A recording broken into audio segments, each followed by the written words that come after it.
기대작 음치 클리닉과 또 내가 살인범이다까지 오늘 만나보실 수 있으니까요. 채널 고정해 주시기 바랍니다.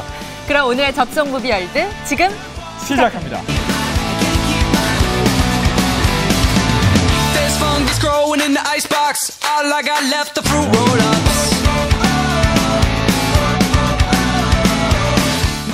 영화가 뉴스 같고 뉴스가 영화 같은 시대를 사는 관객들에게 좀 더 충격적인 소재를 보여주려는 한 편의 영화가 도착했습니다. 15년 전 10명의 부녀자를 죽이고 헐연히 사라져간 용의자는 공소시효 말서인 오늘로 법적인 무죄가 됩니다. 연곡 연쇄살인 사건의 범인이 지금 들어오고 있습니다. 미남형의 외모, 수려한 말솜씨로 스타가 된 이두석. 최영구 형사는 세상이 용서한 이두석을 어떻게든 잡아 넣으려고 하는데요. 오랜만에 보는데 반갑지도 않으신가요? 영화 자체를 사실은 너무 저렴하게 만드는 칭 과시형 장면들이잖아요. 네네. 가끔 그런 생각해요. 네네. 우리만 이상한가? 웃겨요? 바로 내가 살인범이다 이다. 자, 이 영화의 소재 굉장히 자극적입니다. 살인의 추억의 범인이 만약 공소시효가 지난 뒤에 자백을 해온다면 어떻게 될까라는 상상력에서 출발한 영화라고 합니다. 그렇습니다. 영화 살인의 추억의 맨 마지막 장면을 보시게 되면 박두만이라는 형사가 카메라를 정면으로 바라보면서 네. 범인을 향한 그 이글거리는 온갖 그 마음을 그 눈빛에 담아내는 장면으로 끝이 나잖아요. 근데 이 영화는 바로 거기서 시작되는 것 같은 그런 느낌을 주는 스릴러치고도 꽤 재밌는 설정들을 갖고 있고요. 네. 사실은 현실감은 좀 떨어져요. 그럼에도 불구하고 영화에서 그 가정하고 있는 이야기들이 굉장히 재미있어서 영화의 처음부터 끝까지 일단 지루함은 없이 보실 수 있는 작품입니다.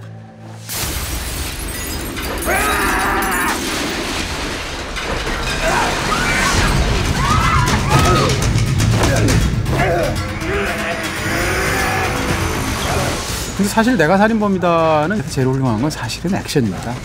감독이 네. 정병길 감독이에요. 우린 액션 배우다라는 영화를 통해서 관객들의 그 우레와 같은 박수를 받아냈던 감독님인데 사실 그 액션 스쿨 멤버였기 때문에 이 액션에서는 일가견이 있다라고 이미 인정을 받아왔습니다. 네, 올해 한국 영화에 등장한 장르 영화 중에서의 액션 장면 중에 제일 훌륭하지 않을까 싶은 장면이 이 영화의 첫 장면인데요. 그 뒤에 추격전이죠. 그렇죠. 그 장면을 그때까지 카메라가 따라가면서 찍거든요. 그러다 범인이 넘어지는 순간 카메라가 180도로 돕니다. 돌아서 이번엔 달려서 도망가는 것을 앞에서 찍습니다. 뒤에서 형사가 총을 쏘게 되죠. 그걸 피해서 범인이 유리창을 향해서 몸을 던지고 뒤돌아서서 그 유리창 깨진 걸 보면 형사가 그 깨진 창문으로 다시 뛰어내리는 장면이 있거든요. 네. 이 장면에서의 그 리듬감이라든지 카메라의 움직임이라든지 이런 것은 정말 굉장하다는 느낌이 있었죠. 자, 그렇다면 역시나 이 내가 살인범이라는 영화 결국은 이 투톱을 이루고 있는 정재영 씨가 연기하는 최영구 형사와 박시우 씨가 연기하는 이두석 형사 범인 간의 어떤 팽팽한 긴장감이 그렇죠. 그게 어떤 메인 흐름일 텐데 네. 이 두 배우들의 연기 어떻습니까? 네, 일단 이 형사가 굉장히 다혈질이고 그러면서 또 너무나 집념이 강한 사람이에요. 그러면서 이제 몸엔 약간 짜증이 배어 있습니다. 나도 지금 다 언론 플레이 하고 있는 거야 지금. 그래서 이런 스타일의 캐릭터를 아마 가장 잘 연기하는 사람이 대한민국에서는 정재영 씨 아닌가 싶고요.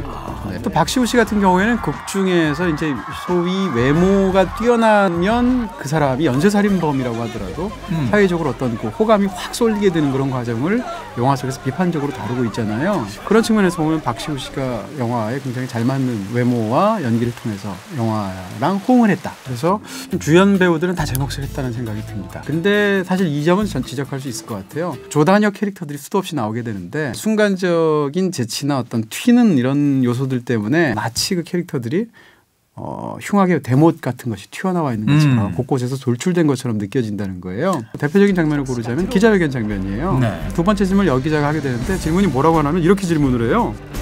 외모가 상당히 준수하십니다. 혹시 따로 피부 관리를 받으시는 건 아닌가요?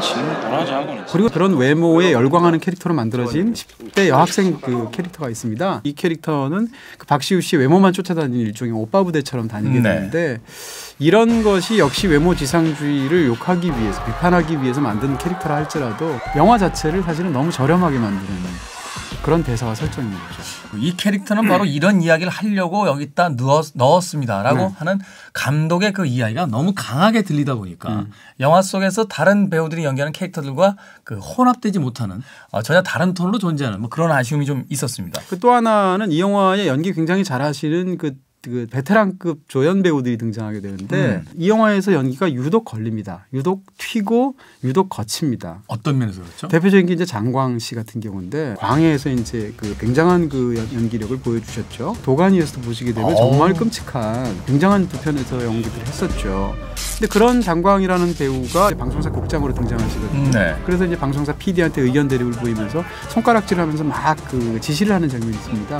그런 장면을 보시게 되면 이 배우가 저 배우가 맞아? 라는 느낌이 들 정도로 김영애 씨도 마찬가지입니다. 사실 베테랑 배우이고 연기 너무 잘하시는 그렇죠. 배우죠. 근데 역시 김영애 씨도 내가 살인범이다에서 보면 김영애 씨 연기가 삐죽삐죽 튀어나와 있어요. 똑같은 배우를 똑같이 쓰고 있는 건데 이 영화에서는 굉장히 조악하게 보인다는 거죠. 그리고 사실 형식적인 얘기도 좀 했으면 좋겠어요. 왜냐하면 이 영화를 보게 되면 테크닉이 지나치게 과용되어 있습니다.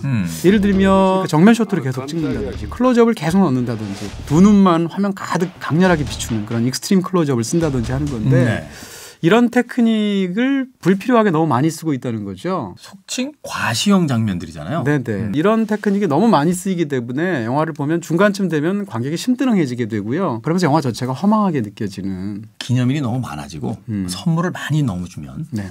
마지막에 결정적일 때 선물이 안 먹히는 경우가 있어요. 그렇습니다. 그리고 또 액션에 대해서 또 한마디만 마지막으로 덧붙인다면 그 중간에 또 이제 중요한 액션이 등장하는데 그게 이제 앰뷸런스와 카체이스 하면서 그렇죠. 벌어지는 액션인데 그 액션 자체로는 굉장히 재밌습니다. 근데 그럼에도 불구하고 거의 이건 SF 슈퍼히어로 영화처럼 액션을 찍었어요. 그러니까 달리는 차 위에서 서로 이제 주먹 대결을 하면서 싸우게 되는데 또 관성의 법칙이라든지 혹은 중력의 법칙이 완전히 무시가 되어 있어요. 오락 영화에서는 얼마든지 그럴 수 있지 않느냐라고 생각할 수도 있지만 그렇지가 않다는 거예요. 왜냐하면 이 영화는 기본적으로 굉장히 한국 사회 현실에서 이렇게 뿌리박은 그런 이야기들 다루고 있거든요. 근데 그런 과정에서 중반에 이런 어떤 모든 물리 법칙들을 뛰어넘은 것 같은 그런 액션들이 계속 펼쳐진다면 그 액션 장면만은 재밌지만 그것이 오히려 그 전체적인 맥락에서 뭐라고 그럴까요? 근저를 허무는데 그 액션 장면이 스스로 기여하게 된다는 거죠.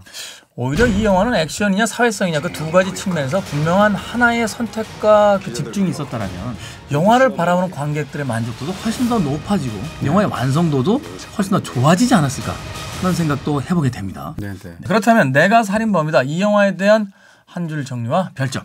이 영화에 대한 제 별점은 2개입니다. 2개. 네. 근데 이 영화는 사실 좋게 보신 분들도 굉장히 많아요. 가끔 그런 생각해요. 네네. 우리만 이상해. 삐죽삐죽 흉하게 돌출된 조단역 캐릭터들. 액션은 90점, 이야기는 그 절반.